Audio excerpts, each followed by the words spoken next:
Maggie Mako is the latest nightmare critter we've been introduced to, and just from her description alone, we can tell she's a little different from the others we've seen so far. She's got that unmistakable shark grin, wide and full of sharp teeth. And if that wasn't intimidating enough, she's got an attitude that screams, "I'll eat anything and everything in my sight." Maggie's design is bright blue, a stark contrast to the darker colors we've seen on some of the other critters. But don't let that fool you. She's got this tough look, complete with a shark tooth pendant that hints at her love for food and maybe even a bit of a wild side. What's particularly interesting about Maggie is her scent, chocolate. Now, you might be wondering, why chocolate? Well, if you think about it, chocolate isn't exactly the healthiest food out there. And honestly, you don't even need to think about it. It's rich, sweet, savory, and Maggie doesn't care about healthy eating or balanced diets. She's all about pleasure and instant gratification. This might tell us a lot about her character. We know she loves sweets, but veggies? That's a big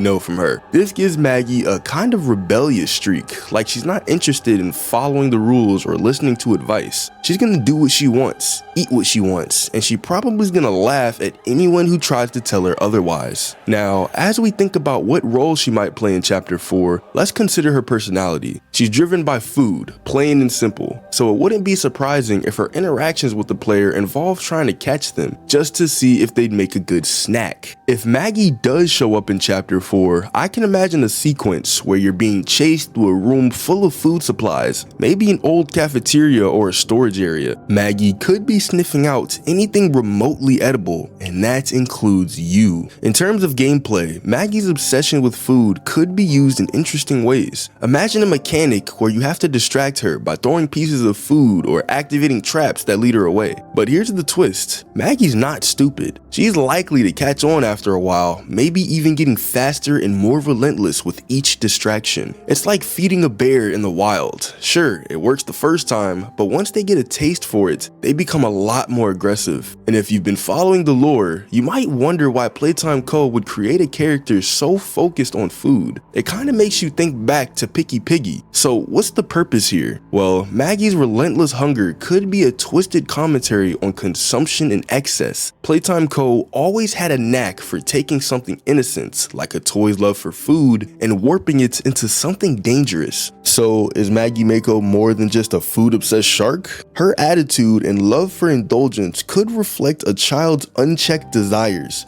If she was once a child, maybe she was one who couldn't resist sweets, who had no self-control, and now that trait has been amplified into a monstrous obsession, a creature that will never be satisfied no matter how much she eats. So let's take this a bit further. If Maggie's role in Chapter 4 is as predatory as it seems, it's not hard to imagine that her obsession with food will be her main driving force, but also a potential weakness. You'd probably need to outsmart her rather than outrun her. Think about it, with that kind of relentless hunger, Maggie's likely to be easily distracted by anything edible. But here's the catch, she's not just mindlessly gobbling up anything in sight, she's got preferences. The way she sneers at the idea of veggies tells us she's picky, and it wouldn't be surprising if you had to use her favorite treats as bait in the game. Now, where would you find these treats? Imagine an old rundown cafeteria in the depths of Playtime Co., stocked with old vending machines, stale candy bars, and jars of preserved sweets. That's Maggie's playground. You could be tasked with finding food items around the factory to lure her away from key areas, but the twist is she's quick to catch on. Maybe the first few food items work to distract her, but soon she starts ignoring anything that doesn't immediately tempt her palate. That's when things get a bit tricky. Now, let's consider her environment and how it might be designed to complement her character. Maggie's all about indulgence and gluttony, so imagine this. You're navigating through a maze-like food storage facility filled with towering shelves of expired snacks and other decomposing food products. It's dark, damp, and absolutely stinks. Ever so often, you catch a whiff of chocolate, Maggie's signature scent, which probably grows stronger the closer she gets. I don't know how we would even smell it because the character's never spoken, but maybe, just maybe. But what's the symbolism behind this scent? While chocolates might seem sweet and harmless, it also represents decadence and indulgence, and it's incredibly addictive. This aligns with Maggie's nature.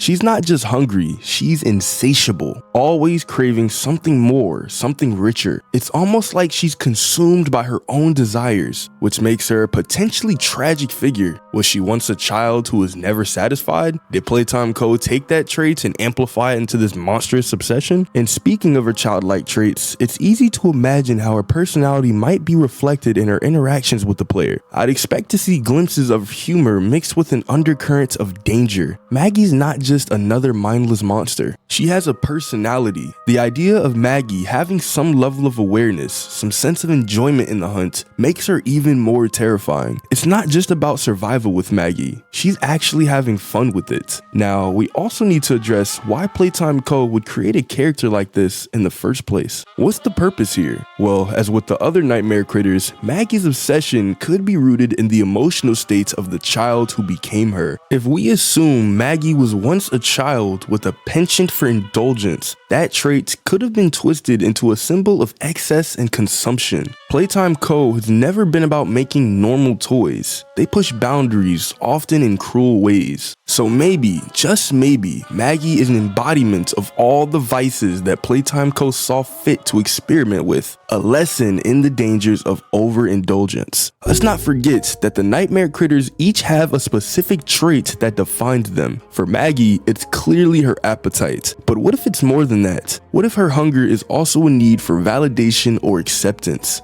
What if, deep down, Maggie's relentless eating is a way to fill a void, a reflection of a child who never felt whole or loved? It would be just like Playtime Co. to exploit that kind of vulnerability, to turn it into a monstrous craving that can never be satisfied. And finally, let's talk about her name, Maggie Mako. The name itself feels like a nod to her shark-like nature, but there's something playful about it too. It's almost cute, like a nickname a child might give to their favorite plush toy. Oh, but don't be fooled, ladies and gentlemen. The Mako part of her name implies that she's built for speed, for hunting. Mako sharks are known for being some of the fastest in the ocean, so it's likely Maggie shares that trait. If she gets close, running won't be an option. You'd have to think fast and act even faster. And let's be real here, with Maggie's design, there's no question she's meant to be a powerhouse in Chapter 4. She's got a look that's both intimidating and, in a twisted way, kind of endearing. She's designed to catch you off guard. One minute you're marveling at her over-the-top personality, and the next, you're desperately trying to escape those sharp teeth. So, to sum it all up, Maggie Mako is more than just a food-loving shark. She's a representation of unchecked indulgence, a living symbol of a craving that can never be satisfied. Whether she was always this way, or whether Playtime Co. made her into what she is, Maggie's one critter you won't forget anytime soon. But what do you think? Are we gonna face her in the depths of some abandoned cafeteria, or will her influence be felt in ways we haven't even seen yet? Let me know down in the comments. Thanks for watching, subscribe, and click on this video right here.